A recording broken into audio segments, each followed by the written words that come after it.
How should LeBron feel about this move? He should. It's always been a time when players needed to take control of their destiny. Any other time, they're told, like, I'll give you an example. Every time a team tells you, hey, what about the community? What about the team? What about the family? And then as soon as it comes to negotiation, hey, we don't have enough money. You didn't do this. Then they go to stats. So you got a limited amount of time as a professional athlete. Your job as a professional athlete, because you get paid to do this, is to get the most money as possible. If you can get the trinkets along the way, cool. You should want the trinkets, but don't lose sight that this is a job and this is how we make our money. And you should make as much as possible, because the chances are 3.5 years. And then I saw that ESPN thing, and they talk about how our money is. Get your money and then focus on winning. But once you get it, focus on winning, but get your dough.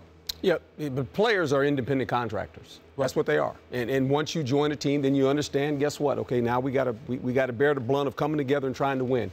He has tried to do that there. And obviously with the Clippers, it hadn't worked out. LeBron James really set the table as far as, okay, I'm LeBron James, I'm chasing Michael Jordan, I'm chasing Kobe Bryant for championships. How do I do that? Well, guess what? I'm going to have to get some guys along with me to do that. And I have the ability to move. Every 2 years, LeBron James, he's smart. He's like Darrelle Revis. Revis did the same thing in the National Football League. He signed 2-year deals. And he says, I'm going to bet on myself because I'm going to be a good player. I'm going to get a bite of the apple every 2 years. But I'm going to have a chance to go somewhere, maybe to another team to win a Super Bowl. He goes to New England. He didn't do that by accident. Okay? And then he ended up back to the Jets. Well, LeBron's doing it in the basketball now, and all these players are figuring it out, saying, you know what? If you're a star in this league and you haven't won a championship in 5 or 6 seasons, you know what fans are saying? Why is this guy not winning a championship? Durant.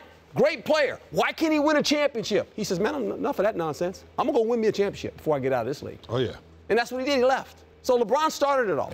Good for LeBron, because the players are figuring it out. All hail the king. Well, you also said an interesting note in the meeting today. Like, they don't remember.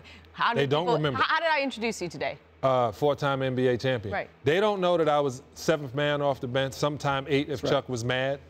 They don't know. They don't know as coaches.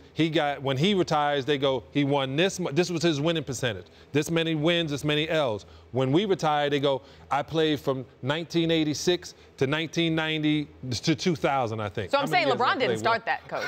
It's been like that. Yeah, but I'm saying, here's the deal. Sanu was sitting here. Yeah. And you guys had a great conversation with him. And here's the difference when he walked here and he sat in this seat. Similar to the seat I sit in right now as a former player. He was a Super Bowl participant. He wasn't a Super Bowl champion. There's a difference. You have a different title. And it's the same way with these players. When you're a player or a coach, you can participate in the finals and you're a participant. It's a different title than world's champion.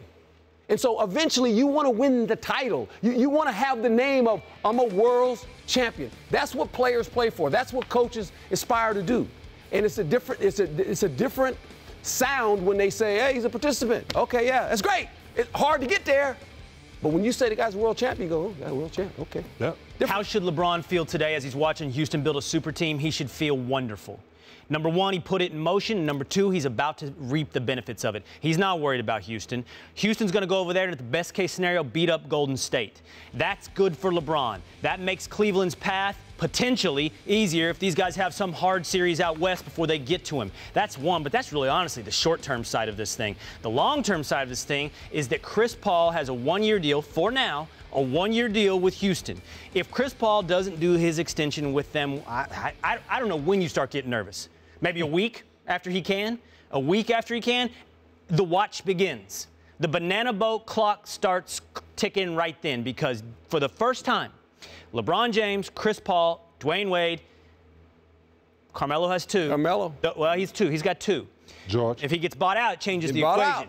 They will all be free agents at the same time. They will be able to do the super team that everyone has dreamed about for some time. It no longer becomes a dream. It can become a reality. So LeBron James, number one, put the player-driven super team into motion. Number two, watches it begin to weaken his competition as they beat each other up. And number three, gets all the opportunity for it to be his best super team yet a year from now. That is a great idea. It's a great idea, but remember, Father Time doesn't lose a battle.